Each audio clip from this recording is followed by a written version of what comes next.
Este lo ato con UPM2, con la interpelación que Luz le hizo a 4 ministros del actual gobierno, obviamente, de la cual él dijo se fue satisfecho porque en buena medida se respondieron muchas de las preguntas y se conocieron cuestiones que no estaban instaladas en la opinión pública, ¿no? O sea que por ese lado estuvo bueno. Por el lado de cambiar, no hay margen de cambiar, es un contrato que ya está firmado, rubricado, que las marchas atrás pueden implicar un costo muy alto para el Estado, y el Estado, bueno, lo terminamos pagando nosotros con lo que sale de nuestros bolsillos. Así que, en definitiva, esto es lo que hay. ¿Cómo le va, Luz? Muchas gracias por estar acompañándonos esta mañana. Bueno, gracias a usted. Fue una interpelación. ¿A qué hora terminó al final? ¿Empezó a las 3 de la tarde? Sí, alrededor de las 6:30. ¿A las 6:30 del otro día? Del otro día. ¿De la tarde? No, de la mañana. De la mañana. 16 horas. 16 horas. ¿Y después pudo dormir algo? Porque lo vi en Telenoche de noche. Sí, y de mañana en algunas radios. Y dormí, lo que pasa es que la noche es para dormir. Dormir de día es difícil. El día hay que aprovecharlo. Sí, dormí algo, ¿no? Pero Porque el doctor es la serpiente. la serpiente.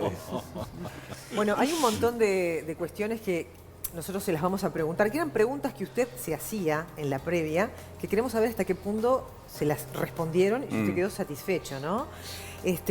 Por empezar, por una de ellas, el tema del costo de la energía, ¿no? En el contrato se establece la obligatoriedad por parte del gobierno uruguayo de comprarle energía a UPM2. Sí. Pero nosotros tenemos excedente energético, Sí. ¿no? ¿Usted hizo esa pregunta? Le pregunté al ministro. ¿Y qué le respondió? ¿Por La qué pre- nosotros tenemos que comprar energía cuando nos sobra? Bueno, la pregunta del ministro, la pregunta fue esa concreta. ¿Por qué tenemos que comprar energía? Y el ministro dijo, porque está en el contrato. Esa fue la respuesta, que también fue concreta. Es decir, cuando uno pregunta algo, la respuesta no tiene por qué satisfacerle a la persona. Es la respuesta de la otra persona. Entonces el ministro lo que dijo, bueno, necesario no es, porque si nos sobra, o sea, yo interpreté eso, lo compramos porque está en el contrato. Y lo pagamos a un sobreprecio también. Por eso, ¿A qué plata? ¿A qué precio de mercado? Y se dése paga? cuenta que estamos pagando más de un 100% por encima del precio de mercado. Es decir, la UTE paga la tercera parte de la planta. Eso es un hecho de la realidad. La única verdad es la realidad, decía alguien. Bueno, si UTE le compra durante tantos años tanta cantidad de energía que ya está preestablecida, que nosotros no la necesitamos, y que si la necesitaríamos le podemos comprar a los países vecinos a menor costo, usted proyecta a los años y la tercera parte de la inversión de UPM la paga UTE. La pagamos nosotros. Sí. UTE está pagando, nosotros estamos pagando parte de la infraestructura vial, porque el gobierno anterior, en la última ley de rendición de cuentas, destinó todo el dinero que le sobraba, entre comillas. Perdón, ¿no hay margen para negociar un mejor precio de compra? Y no hay margen porque el gobierno no quiere negociar, pero es la decisión del gobierno. Pero eso se podría negociar. Y mire, Desde su punto de vista, ¿se podría negociar? Sí, sí. O sea, la postura, lo que yo pienso es lo siguiente, el negocio para el tipo humano, como digo yo, que es el finlandés, es tan extraordinario, es tan inesperado, que ellos, con tal de no perder ese negocio, van a negociar. Pero usted eso lo tiene que querer hacer. Bueno, la realidad, nos guste o no nos guste, o me guste o no me guste, es que no se va a hacer. ¿Y No hay intención, entonces. No, porque los ministros fueron, el presidente negoció el memorándum famoso, y en el memorándum los finlandeses y Uruguay también dice que eso es lo último que se hace. ¿Y ese sobreexcedente se puede comercializar? ¿Lo podemos vender nosotros? A ver, ¿qué hacemos? Y si alguien lo compra, pero ¿quién lo va a comprar a ese precio? Lo puede vender a mitad de ¿Qué es precio. un clavo, entonces? Sí. Bueno, eso es así. Es decir, todo UPM es así. Dese cuenta que hay un permiso ambiental, que lo hablaba con otro periodista, incluso él me lo recordaba. Hay un permiso ambiental previo. Usted, cuando va a instalar una industria de este tamaño, antes del permiso ambiental, si contamina o no contamina, hay que hacer una evaluación ambiental del sitio donde se va a instalar. Y después lo otro. Eso es fundamental, porque ahí se tiene en cuenta todo, incluso la parte social. Bueno, ese permiso no se hizo nunca. Dijo, la planta es ahí. ¿Y se puede llegar a firmar un contrato sin ese permiso a nivel internacional? Bueno, el contrato, poder se puede porque el gobierno lo hizo.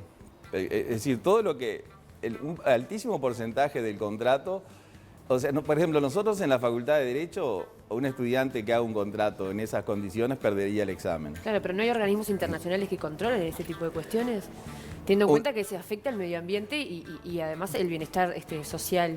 Bueno, los organismos internacionales que controlan en la parte ambiental, lo que pueden hacer es informar contra el no cumplimiento de algunas normas ambientales para que el sistema planetario tome medidas. ¿Y eso nos afecta a nivel país para próximas inversiones? No, porque eso no va a suceder.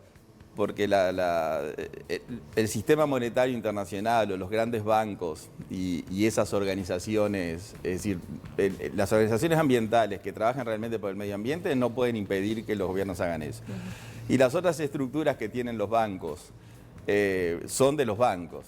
Yo, por ejemplo, le digo, me he conectado, me llamaron del Banco Mundial, lo que agradezco y me sorprendió, diciendo que ellos tienen un departamento verde, para redondear, y que si yo enviaba una documentación que me pidieron, ellos mandaban una especie de ombudsman, o sea, el ombudsman, ¿no? El hombre que controla en sueco, a ver si se cumplían las reglamentaciones ambientales, y luego ellos informaban al Banco Mundial, en la parte del Banco Mundial, la parte financiera, y el Banco Mundial podía tomar represalias, porque me decían que el Banco Mundial quiere cambiar la imagen que tiene ante la opinión pública internacional de un banco que con tal de hacer colocaciones descuida la parte humana. ¿Y lo va a hacer?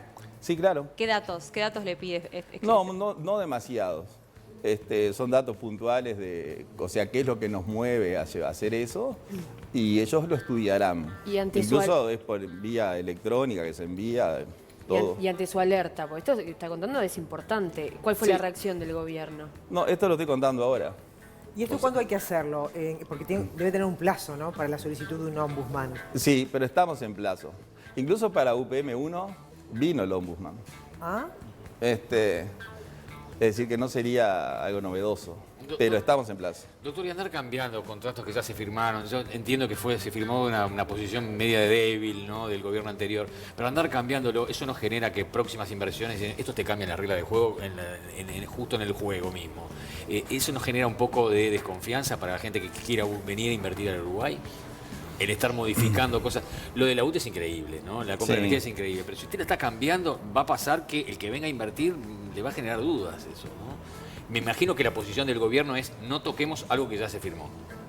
Bueno, el gobierno, la posición del gobierno es esa y la gente votó por eso también. Yo lo dije en sala. Incluso le agradecí en el buen sentido, porque alguna persona dice, quedó como un poco, como que no se tomó con seriedad.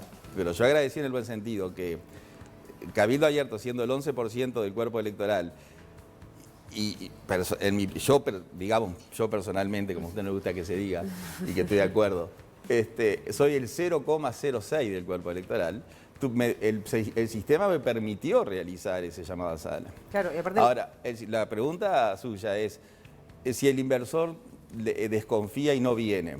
Yo le digo que un inversor que venga en estas condiciones a nosotros no nos sirve.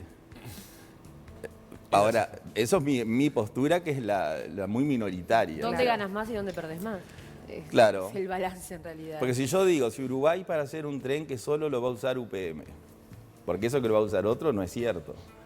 ¿Quién va a usar otro tren en unas vías que la maquinaria de UPM la va a ocupar todo el tiempo? El contrato estipula que los otros privados pueden hacer uso de la vía férrea. Sí, pero usted imagínese un privado que traiga una estructura ferroviaria con el costo que eso tiene y le tenga que pedir permiso a UPM para que sus trenes circulen y combinar, porque la vía no es de doble vía, es de una sola vía. Claro. ¿Se aclaró lo del contrato, esta precisión entre el contrato en español y el contrato en inglés que tengo por acá, si me permite, ya voy a ir a leerle, usted igual lo sabe de memoria, dice que era un punto polémico, el acuerdo en versión inglés habla de medio centavo de dólar por tonelada bruta por kilómetro desde el comienzo hasta el 5.º año. Esto es 0,005 dólares. Sin embargo, la versión en español, que está en presidencia, habla de 0,5 centavos de dólar. Es un error se subsanó ese error, porque era un error en contra del gobierno uruguayo, en contra de todos los uruguayos. Es decir, el tema fue así. En el contrato en versión inglesa Sí. decía el primer precio que usted dijo. 0,005. 0,005. En el contrato en versión española dice 0,5. Sí.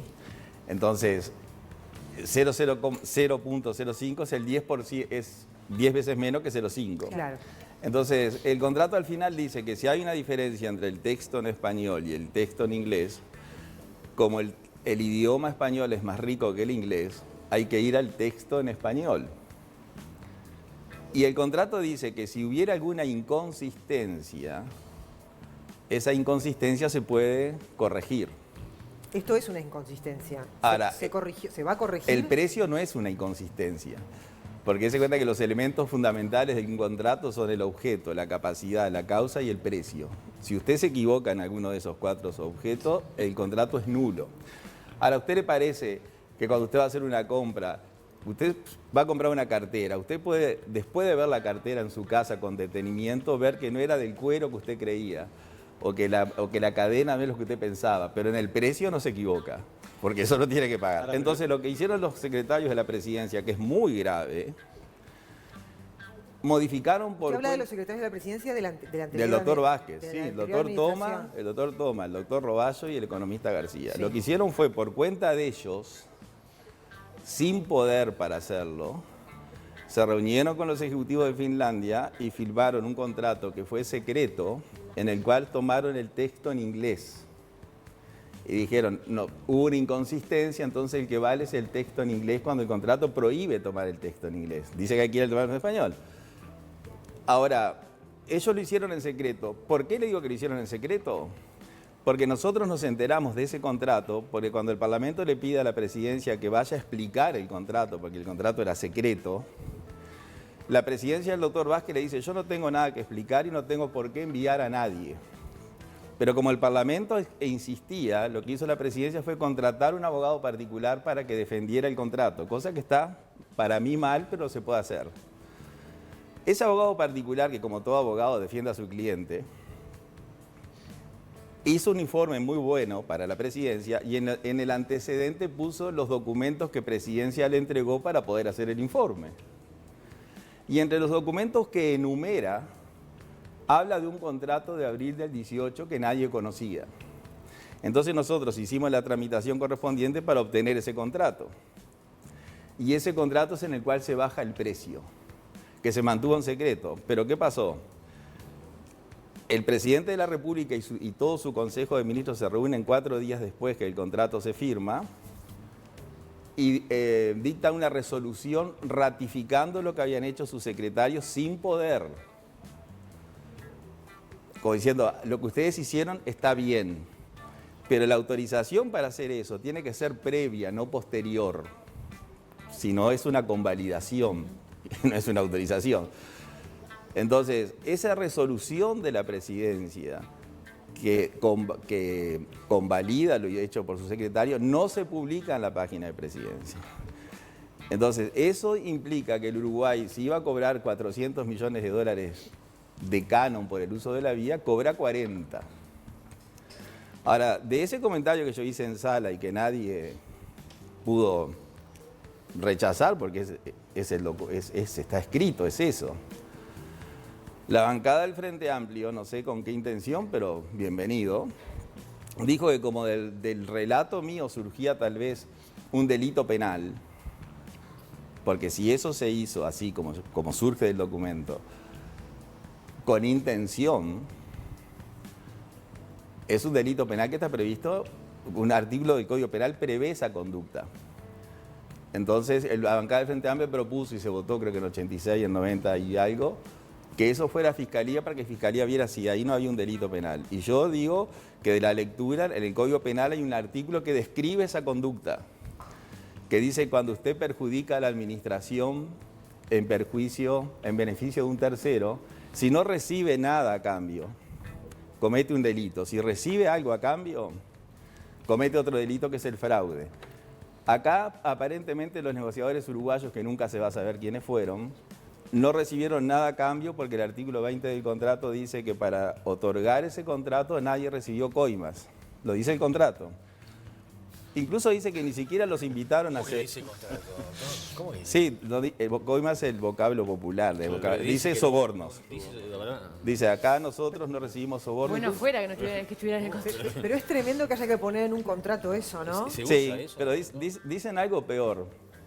Que a mí hasta me pareció una desatención. Digo, eso por lo menos tenían que haberlo hecho. Que no lo invitaron a cenar. O no hubo una cena. Después dice, para llegar a este negocio nadie compartió ningún entretenimiento. ¿Y eso qué significa? Bueno, Chicas. yo pensé en el presidente Vázquez en el gusano loco, por ejemplo. Yo que soy bien pensado. Usted que es mal pensado, piensa en eso. Entonces, pero eso lo pueden decir. Si no, ¿Escrito eso, doctor? ¿Es un Sí. modelo internacional, esa forma de contratos, aparte de algún lado? Dice o- que ellos le llaman prácticas comerciales. Ajá. Pero lo que dice peor, que no lo pueden decir. Esto lo pueden decir, porque si no recibieron soborno, pueden decir, a mí nadie me sobornó. Pero ¿por qué pusieron esa cláusula? Porque el contrato es tan desigual que una persona en su sano juicio diría, a esta gente le dieron algo, porque si no, no podían haber firmado esto. Es lo que yo digo que se puede razonar. Pero lo que pusieron me parece más inaceptable, es decir, que ellos aseguran que en toda la negociación que aún falta, por lo menos, por ejemplo, faltan más de 6 o 7 permisos ambientales, nadie va a recibir un soborno. Y ellos eso no lo pueden decir porque el ser humano, Montesquieu decía que todo humano es corrupto, si no, no es humano. Dese cuenta. Era lo que decía Montesquieu, no lo digo yo. Pero usted puede encontrar un ser humano que dentro de 3 meses, cuando haya que otorgar alguno de los 6 permisos ambientales que faltan, o una autorización, etcétera, le diga, mira, como esto está trancado, eso podría suceder porque puede suceder a todos. Y Pero- si eso sucede, entonces, como está en el contrato se invalida. Si se puede demostrar algún tipo Bueno, de... esa pregunta suya es muy importante, porque si la Fiscalía cree que esa conducta que uno describe sin acusar a nadie constituye un delito penal, un delito, todos los delitos son penales, perdón, los efectos civiles de la figura penal se anulan. O sea, no puede haber una acción civil que nazca de un delito que sea válida. Entonces se anularía el precio que Uruguay pierde y Uruguay recuperaría. O sea que eso es muy importante. No afecta el funcionamiento de Claro, UPM2, si ya está en marcha. Eso no lo afecta, pero Ok. sí afecta el precio. Tenemos que ir cerrando, lamentablemente, pero podemos pautar algún otro día, seguir conversando, porque de esto vamos a hablar mucho. Pero no quería dejar pasar el tema de las expropiaciones, todo aquel tema de la recolección de firmas que Sí. usted patrocinó, que se presentó a la Corte. Ayer o antes de ayer en la interpelación a usted le dijeron que, o por lo menos usted preguntó eso y le dijeron que se había destinado un monto importante de Sí. dinero para subsidiar a esa gente. Y de- Pero ¿qué pasó al final? Después Hay tengo, gente una, que tengo queda... una buena noticia para los camioneros, si me da 30 segundos antes de 30 irme. segundos, sí. Bueno, no, primero le contesto esto. Sí. El ministro hizo anuncios que aumentó el crédito para expropiar, Sí. que se confirmó el bypass de Sarandí Grande, que no estaba confirmado, que se estaba negociando, eso fue un anuncio importante, cuando dicen si esto sirvió o no sirvió, sirvió mucho. El ministro de Transporte nos anuncia que está negociando con el tren para hacer el bypass en Durazno y Florida. Creó una oficina dentro del Ministerio de Transporte para atender a cada vecino en particular sobre el riesgo de su finca. Incluso un equipo de psicólogos para ayudar a la gente afectados por una mudanza o incluso por el pasaje del tren. La buena noticia para los camioneros, A ¿me ver, la permite o no? Sí, tengo que cerrar, pero dígala. Bueno, dígala, por favor. el ministro a pedido de UPM, la serpiente del cuento, el 28 de mayo emitió un decreto diciendo que los camiones de UPM pueden sobrepasar el límite de quilaje para circular en las carreteras y le da un porcentaje de sobrepeso, ¿no? Una tolerancia, digamos. Eso, ellos tienen una explicación técnica en virtud del estado de las rutas, no son todas las carreteras, son las rutas donde andan los camiones de UPM. Y yo le dije al ministro, ¿a usted no le parece que todos los camiones, no solamente los de UPM, deberían beneficiarse? Porque yo no sé. Y el ministro dijo, es cierto, Eso fue algo que se nos pasó, entonces vamos a hacer los estudios para que todos los camiones tengan. Bueno, eso fue algo importante. Claro que Muy sí. bueno, muy bueno. Una muy buena noticia con la que cerramos Sí. su presencia en Buen Día. Muchas gracias. Bueno, gracias a ustedes. Quedaron un montonazo Gracias, de sí. otros Ojalá se temas mantengan para las rutas, ¿no? conversar. Ojalá se mantengan. Aumentando el peso, ojalá se mantengan el estado de las rutas. Sí, vienen Bueno. camiones de 75 Bueno, toneladas. por eso. Tenemos que Otro cerrar. Gracias, Luz. Gracias a ustedes. Diputado Cabildo Abierto.